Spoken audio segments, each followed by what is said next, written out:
Hey, Bill here with Nicotiana Outdoor Recreation. So today, I'm going to smoke my new ceremonial pipe. And you might think that, well, wait a minute, aren't you just supposed to smoke that for peace? No. Sometimes you smoke it to seal an agreement, welcome somebody into your family, to celebrate a rite of passage. And it's a time you set aside for yourself. And that's what makes the pipe special. So stick with me, this ought to get pretty interesting.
Man.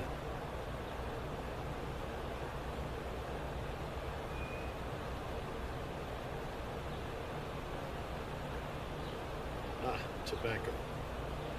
Since remotest antiquity, man has tried to speak to his gods through symbols. One could place a gift before an altar, a sacred object, the dwelling place of any of the nearby deities. But how might one reach aloft to the heavens, to the distant gods of the moon, the stars, and the sun? In the Western Hemisphere, long before the arrival of the white man, smoke from burning herbs ascended to the heavens, carrying with it the prayers and the desires of the Indian. What he could not touch with his hand, he sought to reach with incense, and the smoke itself was believed to have mystical powers of protection and healing. The ceremonial altars in which tobacco and certain other herbs were burned took many forms.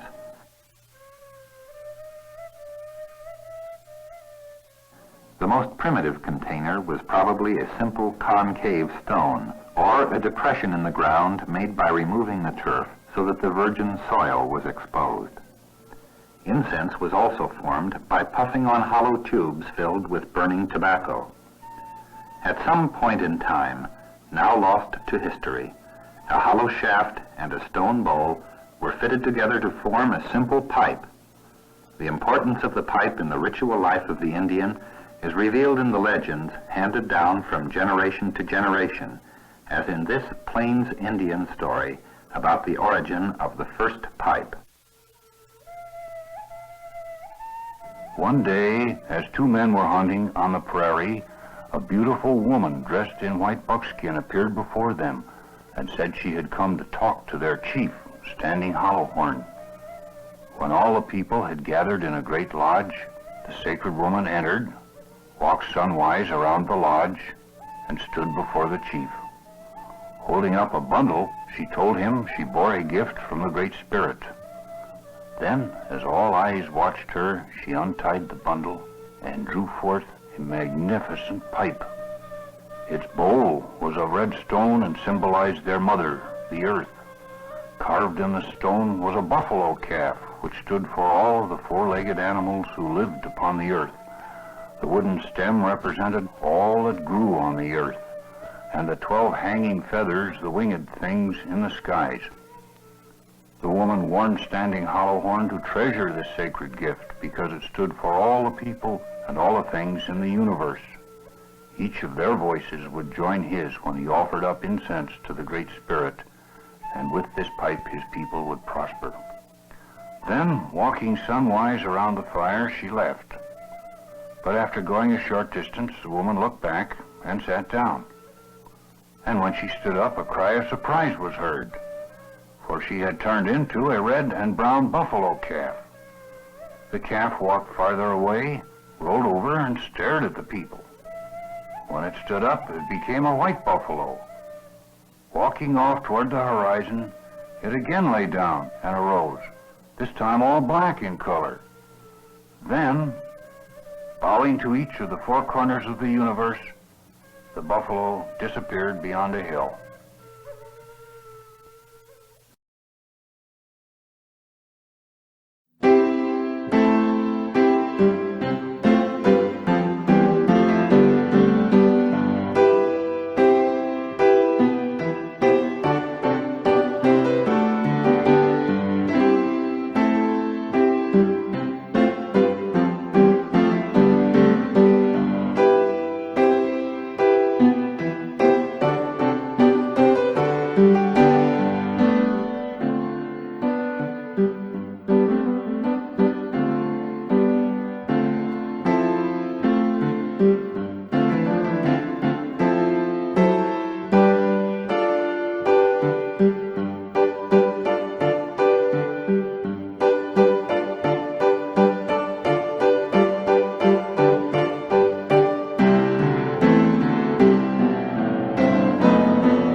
Light up a lucky. It's light up time. Be happy, go lucky.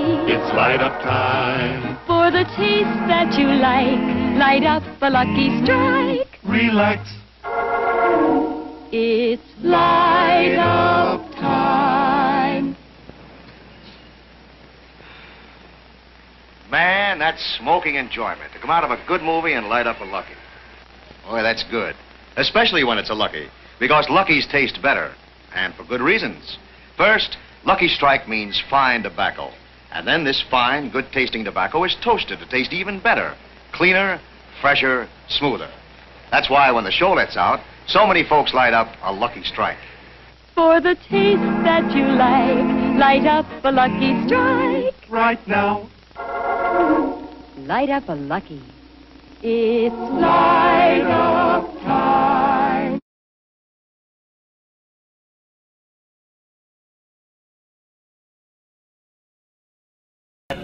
Stay safe, stay warm, stay free.